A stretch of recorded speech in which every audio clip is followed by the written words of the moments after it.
مختصر تذکرہ معراج۔ معراج کی رات آپ کے گھر کی چھت کھلی اور ناگہاں حضرت جبرائیل علیہ السلام چند فرشتوں کے ساتھ نازل ہوئے اور آپ کو حرم کعبہ میں لے جا کر آپ کے سینے مبارک کو چاک کیا اور قلب انور کو نکال کر آب زمزم سے دھویا، پھر ایمان و حکمت سے بھرے ہوئے ایک تشت کو آپ کے سینے میں اڈیل کر شکم کا چاک برابر کر دیا، پھر آپ براق پر سوار ہو کر بیت المقدس تشریف لائے۔ براق کی تیز رفتاری کا یہ عالم تھا کہ اس کا ایک قدم وہاں پڑتا تھا جہاں اس کی نگاہ کی آخری حد ہوتی تھی۔ بیت المقدس پہنچ کر براق کو آپ نے اس حلقے میں باندھا جس میں انبیاء کرام علیہم السلام اپنی اپنی سواریوں کو باندھا کرتے تھے، پھر آپ نے تمام انبیاء اور رسولوں کو جو وہاں حاضر تھے 2 رکعت نماز نفل جماعت سے پڑھائی۔ تفسیر روح البیان جلد 5 صفحہ نمبر 112۔ جب یہاں سے نکلے تو حضرت جبرائیل علیہ السلام نے شراب اور دودھ کے 2 پیالے آپ کے سامنے پیش کیے۔ آپ نے دودھ کا پیالہ اٹھا لیا۔ یہ دیکھ کر حضرت جبرائیل علیہ السلام نے کہا کہ آپ نے فطرت کو پسند فرمایا، اگر آپ شراب کا پیالہ اٹھا لیتے تو آپ کی امت گمراہ ہو جاتی۔ پھر حضرت جبرائیل علیہ السلام آپ کو ساتھ لے کر آسمان پر چڑھے۔ پہلے آسمان میں حضرت آدم علیہ السلام سے، دوسرے آسمان میں حضرت یحییٰ اور حضرت عیسیٰ علیہ السلام سے جو دونوں خالہ زاد بھائی تھے ملاقاتیں کی اور کچھ گفتگو بھی ہوئی۔ تیسرے آسمان میں حضرت یوسف علیہ السلام، چوتھے آسمان میں حضرت ادریس علیہ السلام اور 5ویں آسمان میں حضرت ہارون علیہ السلام، چھٹے آسمان میں حضرت موسیٰ علیہ السلام ملے اور 7ویں آسمان میں پہنچے تو وہاں حضرت ابراہیم علیہ السلام سے ملاقات ہوئی۔ وہ بیت المعمور سے پیٹھ لگائے بیٹھے تھے جس میں روزانہ 70,000 فرشتے داخل ہوتے ہیں۔ بوقت ملاقات ہر پیغمبر نے خوش آمدید اے پیغمبر صالح کہہ کر آپ کا استقبال کیا، پھر آپ کو جنت کی سیر کرائی گئی۔ اس کے بعد آپ سدرۃ المنتہا پر پہنچے۔ اس درخت پر جب انوار الہی کا پرتو پڑا تو ایک دم اس کی صورت بدل گئی اور اس میں رنگ برنگ کے انوار کی ایسی تجلی نظر آئی جن کی کیفیتوں کو الفاظ ادا نہیں کر سکتے، یعنی جس کی کیفیت کو الفاظ ادا نہیں کر سکتے۔ یہاں پہنچ کر حضرت جبرائیل علیہ السلام یہ کہہ کر ٹھہر گئے کہ اب اس سے آگے میں نہیں بڑھ سکتا۔ کہاں؟ سدرۃ المنتہا پر۔ پھر حضرت حق جل جلالہ نے آپ کو عرش بلکہ عرش کے اوپر جہاں تک اس نے چاہا بلا کر آپ کو باریاب فرمایا اور خلوت گاہ راز میں ناز و نیاز کے وہ پیغام ادا ہوئے جن کی لطافت و نزاکت الفاظ کے بوجھ کو برداشت نہیں کر سکتی۔ چنانچہ قرآن مجید میں ہیں فَأَوْحَا إِلَىٰ عَبْدِهِ مَا أَوْحَا کے رمز و اشارے میں خداوند قدوس نے اس حقیقت کو بیان فرما دیا ہے۔ بارگاہ الہی میں بے شمار عطیات کے علاوہ 3 خاص انعامات مرحمت ہوئے جن کی عظمتوں کو اللہ اور رسول کے سوا کون جان سکتا ہے۔ نمبر 1 سورہ بقرہ کی آخری آیتیں۔ یہ خوشخبری کہ آپ کی امت کا ہر وہ شخص جس نے شرک نہیں کیا بخش دیا جائے گا۔ نمبر 2 اور نمبر 3 امت پر 50 وقت کی نماز۔ جب آپ ان خداوندی عطیات کو واپس لے کر آئے تو حضرت موسیٰ علیہ السلام نے آپ سے عرض کیا کہ آپ کی امت سے ان 50 نمازوں کا بار نہ اٹھ سکے گا، لہذا آپ واپس جائیے اور اللہ تعالیٰ سے تخفیف کی درخواست کیجیے۔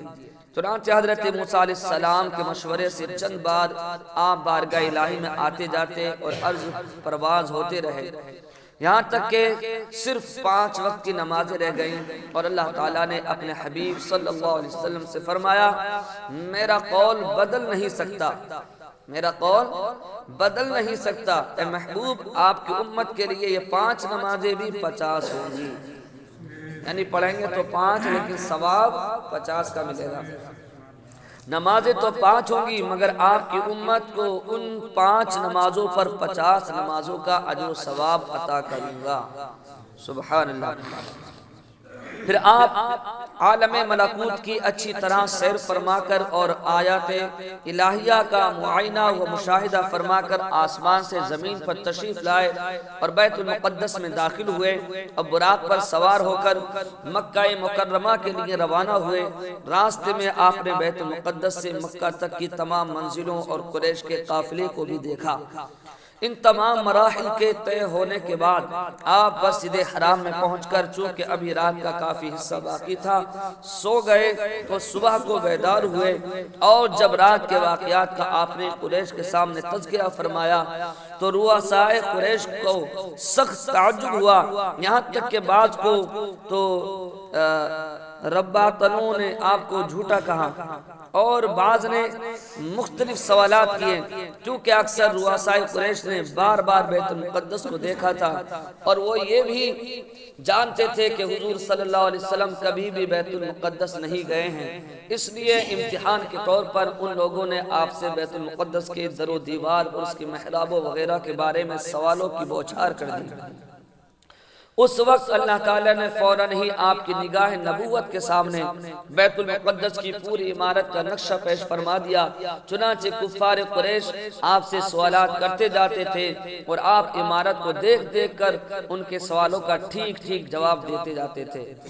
بخاری کتاب الصلاۃ، کتاب الانبیاء، کتاب التوحید، باب المعراج وغیرہ، مسلم باب المعراج شفا وغیرہ میں یہ واقعہ درج ہے۔ سفر معراج کی سواریاں کیا ہیں؟ امام علائی نے اپنی تفسیر میں تحریر فرمایا ہے کہ معراج میں حضور صلی اللہ علیہ وسلم نے 5 قسم کی سواریوں پر سفر فرمایا۔ مکہ سے بیت المقدس تک براق پر، بیت المقدس سے آسمان اول تک نور کی سیڑھیوں پر، آسمان اول سے 7ویں آسمان تک فرشتوں کے بازوؤں پر، 7ویں آسمان سے سدرۃ المنتہا تک حضرت جبرائیل علیہ السلام کے بازو پر، سدرۃ المنتہا سے مقام قاب قوسین تک رف رف پر۔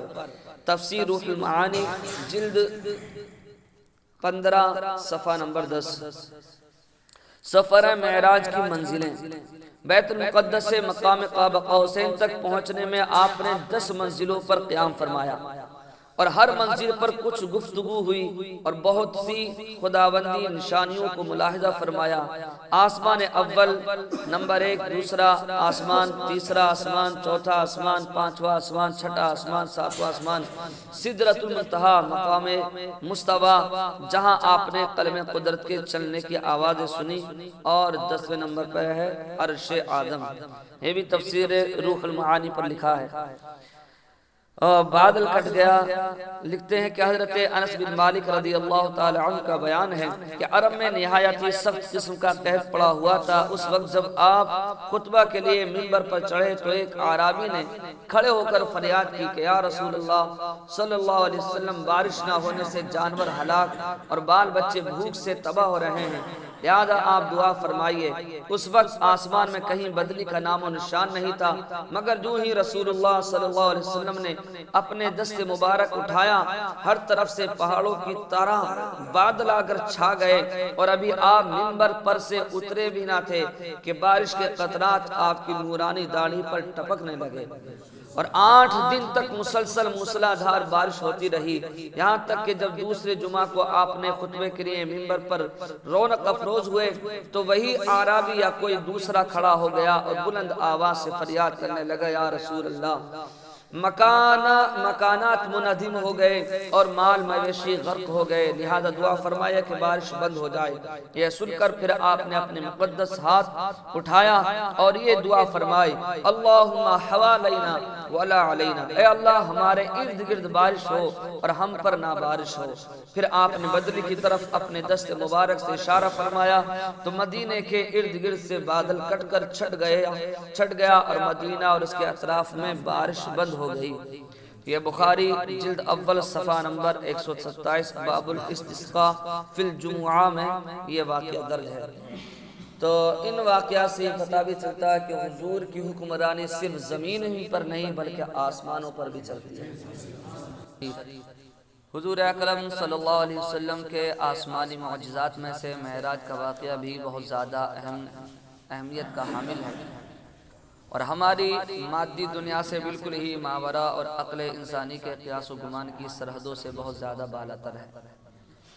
معراج کا دوسرا نام اسراء بھی ہے۔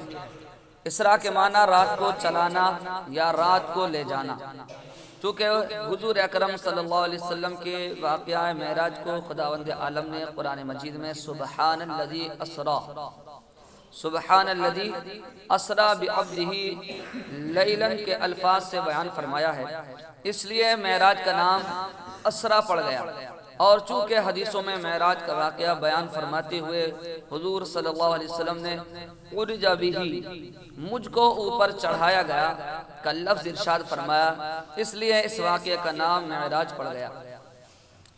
احادیث و سیرت کی کتابوں میں اس واقعے کو بہت کثیر تعداد صحابہ کرام نے بیان کیا ہے، چنانچہ علامہ زرقانی نے 45 کا صحابیوں کا نام بنام گنایا ہے، 45 صحابہ کرام کا نام بنام گنایا ہے جنہوں نے حدیث معراج کو روایت کیا ہے، جیسا کہ ہم نے اپنی کتاب نورانی تقریر میں اس کا کسی قدر مفصل تذکرہ تحریر کر چکے ہیں۔ معراج کب ہوئی؟ معراج کی تاریخ، دن اور مہینے میں بہت زیادہ اختلافات ہیں، لیکن اتنی بات پر بلا اختلاف سب کا اتفاق ہے کہ معراج نزول وحی کے بعد اور ہجرت سے پہلے کا واقعہ ہے، جو مکہ معظمہ میں پیش آیا، اور ابن قتیبہ المتوفہ 267 ہجری اور ابن عبد البر المتوفہ 463 ہجری اور امام رافعی و امام نووی نے تحریر فرمایا ہے کہ واقع معراج رجب کے مہینے میں ہوا، اور محدث عبد الغنی مقدسی نے رجب کی 27ویں بھی متعین کر دی ہے۔ کتنی؟ 27ویں۔ اور علامہ زرقانی نے تحریر فرمایا ہے کہ لوگوں کا اسی پر عمل ہے، اور بعض مورخین کی رائے ہے کہ یہی سب سے زیادہ قوی روایت ہے۔ زرقانی جلد اول صفحہ 355 تا 358۔ معراج کتنی بار اور کیسے ہوئی؟ جمہور علماء ملت کا صحیح مذہب یہی ہے کہ معراج بحالت بیداری جسم و روح کے ساتھ صرف ایک بار ہوئی۔ جمہور صحابہ و تابعین اور فقہاء محدثین نے صوفیاء کرام کا یہی مذہب ہے۔ چنانچہ حضرت علامہ ملا احمد جیون رحمت اللہ علیہ، استاد اورنگزیب عالمگیر بادشاہ رحمت اللہ علیہ نے تحریر فرمایا کہ اور سب سے زیادہ صحیح قول یہی ہے کہ معراج بحالت بیدار جسم و روح کے ساتھ ہوئی، یہی اہل سنت و جماعت کا مذہب ہے۔ لہذا جو شخص یہ کہے کہ معراج فقط روحانی ہوئی، یہ معراج فقط خام میں ہوئی، وہ شخص بدعتی و گمراہی اور گمراہ کن و فاسق ہے۔ دیدار الہی، کیا معراج میں حضور اکرم صلی اللہ علیہ وسلم نے اللہ تبارک و تعالیٰ کو دیکھا؟ اس مسئلے میں سلف صالحین کا اختلاف ہے۔ حضرت عائشہ رضی اللہ تعالی عنہا اور بعض صحابہ نے فرمایا کہ معراج میں آپ نے اللہ تعالیٰ کو نہیں دیکھا، اور ان حضرات نے ما کذب الفؤاد ما رآ کی تفسیر میں یہ فرمایا کہ آپ نے خدا کو نہیں دیکھا، بلکہ معراج میں حضرت جبرائیل علیہ السلام کو ان کی اصل شکل و صورت میں دیکھا کہ ان کے 600 پر تھے، اور بعض سلف مثلا حضرت سعید بن جبیر تابعی نے اس مسئلے کو دیکھا یا نہ دیکھا، کچھ بھی کہنے سے توقف فرمایا، مگر صحابہ کرام اور تابعین کرام رضوان اللہ تعالی علیہم اجمعین کی ایک بہت بڑی جماعت نے یہ فرمایا ہے کہ حضور صلی اللہ علیہ وسلم نے اپنے سر کی آنکھوں سے اللہ تعالیٰ کو دیکھا۔ شفا شریف جلد اول صفحہ نمبر 120 تا 121۔ چنانچہ عبداللہ بن حارث نے روایت کیا ہے کہ حضرت عبداللہ بن عباس و حضرت کعب رضی اللہ تعالی عنہم ایک مجلس میں جمع ہوئے تو حضرت عبداللہ بن عباس نے فرمایا کہ کوئی کچھ بھی کہتا رہے۔ یہ حضرت عبداللہ بن عباس حضور کے سگے چچا کے بیٹے، یعنی آپ کے بھتیجے، کیا کہتے ہیں کہ کوئی کچھ بھی کہتا رہے، لیکن ہم بنی ہاشم کے لوگ یعنی حضور کے خاندان کے لوگ یہی کہتے ہیں کہ بلا شبہ حضرت محمد مصطفیٰ صلی اللہ علیہ وسلم نے یقیناً اپنے رب کو معراج میں 2 مرتبہ دیکھا۔ یہ سن کر حضرت کعب نے اس زور کا نعرہ مارا کہ پہاڑیاں گونج اٹھیں اور فرمایا بے شک حضرت موسیٰ علیہ السلام نے خدا سے کلام کیا اور حضرت محمد صلی اللہ علیہ وسلم نے خدا کو دیکھا۔ اسی طرح حضرت ابو ذر غفاری رضی اللہ تعالی عنہ صحابی رسول کہتے ہیں ما کذب الفؤاد ما رأى کی تفسیر میں فرمایا کہ نبی صلی اللہ علیہ وسلم نے اپنے رب کو دیکھا۔ اسی طرح حضرت معاذ بن جبل رضی اللہ تعالی عنہ نے حضور صلی اللہ علیہ وسلم سے روایت کیا ہے کہ رأیت ربی، یعنی میں نے اپنے رب کو دیکھا۔ حضور خود فرماتے ہیں، محدث عبد الرزاق ناقل ہیں کہ حضرت امام حسن بصری اس بات پر حلف اٹھاتے تھے، یعنی قسم کھا کر کہتے تھے کہ یقیناً حضرت محمد مصطفیٰ صلی اللہ علیہ وسلم نے اپنے رب کو دیکھا۔ کون کہتے تھے؟ حضرت خواجہ امام حسن بصری۔ اور بعض متکلمین نے نقل کیا ہے کہ حضرت عبداللہ بن مسعود رضی اللہ تعالی عنہ کا بھی یہی مذہب تھا۔ اور ابن اسحاق ناقل ہیں کہ حاکم مدینہ مروان نے حضرت ابو ہریرہ رضی اللہ تعالی عنہ سے سوال کیا کہ حضرت محمد صلی اللہ علیہ وسلم نے اپنے رب کو دیکھا؟ تو آپ نے جواب دیا کہ جی ہاں دیکھا۔ کون کہتے ہیں؟ حضرت ابو ہریرہ۔ اسی طرح نقاش نے حضرت امام احمد بن حنبل رضی اللہ تعالی عنہ کے بارے میں ذکر کیا ہے کہ آپ نے فرمایا کہ میں حضرت عبداللہ بن عباس رضی اللہ عنہما کے مذہب کا قائل ہوں کہ حضور صلی اللہ علیہ وسلم نے خدا کو دیکھا دیکھا دیکھا۔ یہ کون کہتے ہیں؟ حضرت غوث اعظم کے امام حضرت امام بن احمد بن حنبل۔ یہ حضور غوث اعظم انہی کے مسلک کے ماننے والے ہیں، حضرت امام بن احمد بن حنبل۔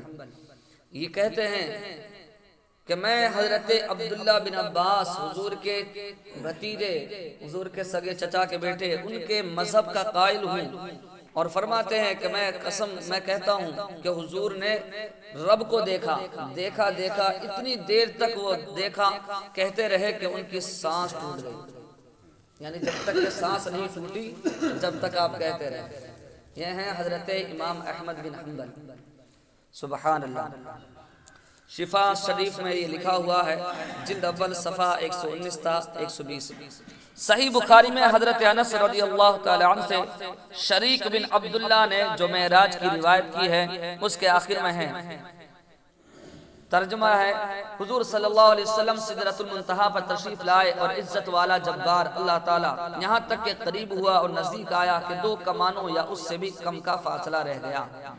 بہرحال علماء اہل سنت کا یہی مسلک ہے کہ حضور صلی اللہ علیہ وسلم نے شب معراج میں اپنے سر کی آنکھوں سے اللہ تعالیٰ کی ذات مقدسہ کا دیدار کیا۔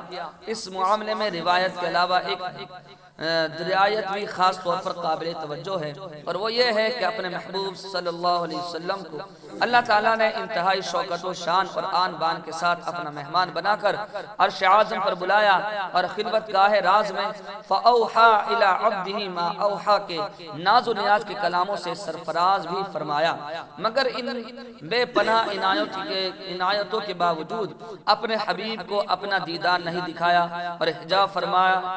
یہ ایک ایسی بات ہے جو مزاج عشق و محبت کے نزدیک مشکل ہی سے قابل قبول ہو سکتی ہے، کیونکہ کوئی شاندار میزبان اپنے شاندار مہمان کو اپنی ملاقات سے محروم رکھے اور اس کو اپنا دیدار نہ دکھائے، یہ عشق و محبت کا ذوق رکھنے والوں کے نزدیک بہت ہی ناقابل فہم بات ہے۔ لہذا ہم عشق بازوں کا گروہ تو امام احمد بن حنبل کی طرح اپنی آخری سانس تک یہی کہتا رہے گا، اور کوئی غیب کیا تم سے نہا ہو بھلا، جب نہ خدا ہی چھپا تم پہ کروڑوں درود۔